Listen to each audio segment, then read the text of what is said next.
Hello everyone, welcome to Engineers Point and hope you all are doing great. Today's video is going to be very informative because we are going to discuss what will be your salary in Infosys after 1, 2, 3, 4 and 5 years of experience when you joins Infosys at a package of 3.25 to 3.6 LPA. तो आप में से बहुत सारे लोग पहले तो ये सोच रहे होंगे कि जब आपका प्लेसमेंट 3.25 LPA पे होता है तो आपकी सैलरी कम होती होगी 3.6 LPA वाले के मुकाबले, लेकिन ऐसा बिल्कुल नहीं होता है। जब भी इन्फोसिस में आपका प्लेसमेंट इस रेंज में होता है तो होता क्या है कि शुरू के दो इंक्रीमेंट्स इस तरीके से होते हैं कि दोनों की सैलरी बराबर हो जाती है। मान लीजिए सपोज कीजिए कि अगर आपका प्लेसमेंट 3.25 LPA पे हुआ है तो फर्स्ट टू इंक्रीमेंट्स आपका 3.6 LPA पे जिनका प्लेसमेंट हुआ है उनके रिस्पेक्ट में ज़्यादा हो जाता है। तो होता क्या है कि दो या एक इंक्रीमेंट्स के बाद आप दोनों का सैलरी लगभग ऑलमोस्ट सेम हो जाता है। तो ऐसा कोई बात नहीं है कि if you are placed in Infosys at an package of 3.25 LPA your salary will be lesser with respect to whom who got placed at an package of 3.6 LPA. So let's get start.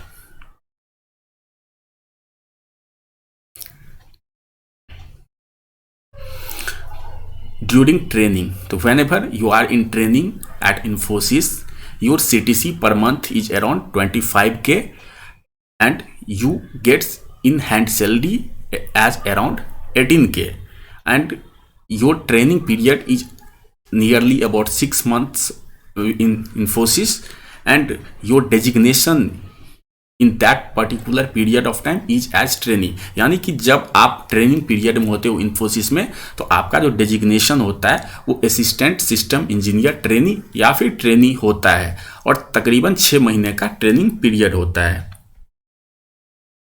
अगर आप first year की बात करो तो इन्फोसिस में जो आपका first year count होता है वो ट्रेनिंग के बाद स्टार्ट होता है। यानी कि जब आपका ट्रेनिंग खत्म हो जाता है उसके बाद से आप 0 to 1 ईयर काउंट करते हो। तो फर्स्ट ईयर में आपका सैलरी जो होता है वो बहुत हद तक आपके ट्रेनिंग पे डिपेंड करता है कि आपने ट्रेनिंग में किस तरीके से परफॉर्म किया है। अगर आप ट्रेनिंग के वक्त टॉप परफॉर्मर में होते हो तो आपकी सैलरी अराउंड 25k होती है, प्लस 25k बोनस आपको, जो कि वन टाइम बोनस होता है, आपको पे किया जाता है। अगर आप हाई परफॉर्मर में होते हो तो 25k सैलरी आपकी होती है। अगर आप एबव एवरेज परफॉर्मर में होते हो तो आपकी सैलरी 22 to 23k होती है, और अगर आप एवरेज परफॉर्मर में होते हो तो आपकी सैलरी 21 to 21k होती है। यानी कि एवरेज सैलरी की अगर आप बात कर लोगे तो 22 से 23 हज़ार रुपये के बीच में आपकी होगी।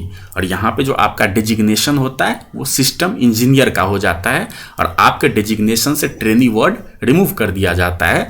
और अगर आप परफॉर्मेंस की बात करोगे तो टॉप परफॉर्मर में आने के लिए आपको मोर देन 90% स्कोर करने होते हैं ट्रेनिंग पीरियड में, हाई परफॉर्मर के लिए मोर देन 80%, एबव एवरेज के लिए 65 to 80%, और एवरेज परफॉर्मर होने के लिए लेसर देन 65% स्कोर करना होता है। तो आप इस कैटेगरीज में फॉल करते हो।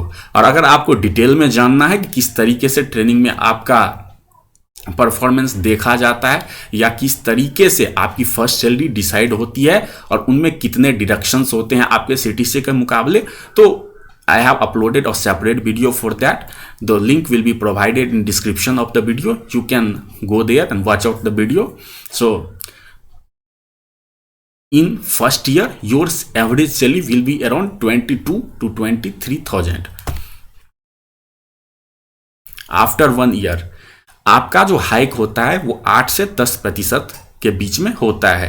तो आपका सीटीसी जो इंक्रीज कर जाता है वो 3.9 LPA हो जाता है, and your in hand salary increases to 27 to 28k। Generally 70,500 रुपये आपको इन हैंड सैलरी के रूप में मिलते हैं।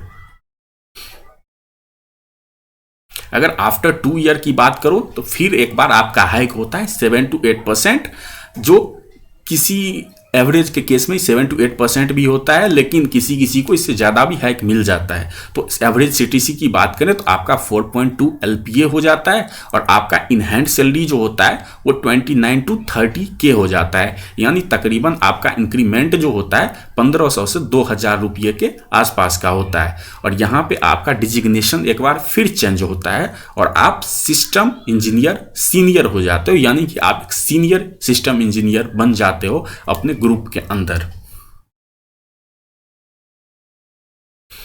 आफ्टर 3 ईयर की बात करें तो आपकी सीटीसी एक बार फिर इंक्रीज करती है और आपका इंक्रीमेंट तकरीबन 6 to 10% होता है। और अगर आप एवरेज परफॉर्मर या मतलब उतना अच्छा परफॉर्म नहीं कर रहे हो तो आपका इंक्रीमेंट 6 to 7% होता है। अदरवाइज जनरली 9 to 10% इंक्रीमेंट होता है। तो इन हैंड सैलरी जो आपकी हो जाती है वो बढ़ के 32K के अराउंड हो जाती है। 32 to 33K के अराउंड आपको मिलती है इन हैंड सैलरी। अगर 4 साल की बात करें तो यहाँ पे एक बहुत ही इंपॉर्टेंट पॉइंट आता है आईटी एनालिस्ट का। आईटी एनालिस्ट एक प्रमोशनल पोस्ट होता है इन्फोसिस के अंदर, जो कि प्रमोशन के थ्रू बनाया जाता है। ये बेसिकली जब आपका एक्सपीरियंस इन्फोसिस के अंदर 2 से लेकर 4 साल के बीच का होता है, उसके आधार पे कभी भी आपको आईटी एनालिस्ट के लिए प्रमोट होने का मौका मिल सकता है। और अगर आप प्रमोट हो जाते हो तो आपका हाइक काफ़ी अच्छा हो जाता है, तकरीबन 25% के अराउंड आपका हाइक होता है और आपकी सैलरी 50K के अराउंड हो जाती है। अगर आप आईटी एनालिस्ट के लिए प्रमोट नहीं होते हो तो फिर आपका एक जनरल हाइक होता है 7 to 9%, जनरली 8% का होता है और आपका सीटीसी इंक्रीज होकर 4.9 LPA हो जाता है। और आपकी इन हैंड सैलरी जो होती है वो तकरीबन 35K यानी 35,000 रुपये हो जाती है। आफ्टर 5 ईयर्स की बात करें तो आपका कोई ज़्यादा इंक्रीमेंट देखने को नहीं मिलता। हाँ, बस यही है कि आप आईटी एनालिस्ट अगर बन जाते हो 4 सालों के बाद तो आपका इंक्रीमेंट अलग तरीके से होता है, लेकिन अगर आप नहीं बन पाते हो तो आपको एक जनरल इंक्रीमेंट पर ईयर दिया जाता है जो हर आईटी कंपनी में तकरीबन सेम ही होते हैं। तो आफ्टर 5 ईयर्स की बात करें तो जनरल इंक्रीमेंट आपका हो जाता है वही 7 to 8%, तो आपका सीटीसी इंक्रीज होकर 5.35 LPA हो जाता है और आपका इन हैंड सैलरी 38 to 40K के अराउंड हो जाता है। ऑलमोस्ट 40K आप टच कर जाते हो। तो if we talk about how much times in Infosys you got to paid to have your salary around 40K, तो it almost take 5 years. So that is the whole video. What will be your salary after 1, 2, 3, 4, 5 years? And one more term is commonly used in every IT company and in Infosys also, that is shift allowances. Shift allowance क्या होता है कि जब आप अपने shift के अलावा किसी एक्स्ट्रा शिफ्ट में वर्क करते हो तो कंपनी आपको एक तरीके से अलाउंस पे करती है, जिसको हम शिफ्ट अलाउंस कहते हैं। और शिफ्ट अलाउंस वैरी करता है, यानी कि अगर आप मॉर्निंग शिफ्ट या आफ्टरनून शिफ्ट करते हो तो एक शिफ्ट में आपको ऑलमोस्ट 250 रुपीज़ पर आवर के हिसाब से पे किया जाता है। लेकिन अगर आप नाइट में वर्क करते हो तो आपको पर शिफ्ट अराउंड 400 रुपीज़ पे किया जाता है पर आवर के हिसाब से। तो एलिजिबिलिटी क्या है, जैसे आपने अगर अपने शिफ्ट के अलावा आधा घंटा या 1 घंटा काम किया है तो उसके लिए आपको शिफ्ट अलाउंस नहीं दिया जाता। एलिजिबिलिटी होती है कि आपकी कंपनी के अंदर जो भी वर्किंग आवर है आपको मिनिमम उसका आधा टाइम वर्क करना पड़ेगा, तभी आप एलिजिबल होते हो शिफ्ट अलाउंसेस के लिए। जैसे मान लें कि इन्फोसिस का जो वर्किंग पीरियड होता है वो 9 hours and 15 minutes होता है, तो आपका एलिजिबिलिटी जो हो जाता है वो अराउंड 4 hours and 40 minutes का हो जाता है। अगर आप इतना देर वर्क करते हो तो आप एक शिफ्ट अलाउंस के लिए एलिजिबल होते हो। और जनरली अगर मैं बात करूं तो अगर आप शिफ्ट एक्स्ट्रा लेने को तैयार होते हो तो आप एक आईटी कंपनी में average 8 to 10,000 rupees shift allowance से पर मंथ आप अपनी प्रॉफिट कर सकते हो। So guys, that was all for today, and I had to do a lot of research to make that video, so I request you all to kindly subscribe the channel, like the video and share the video.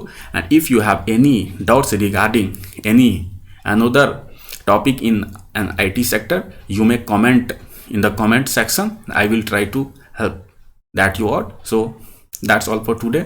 Thank you.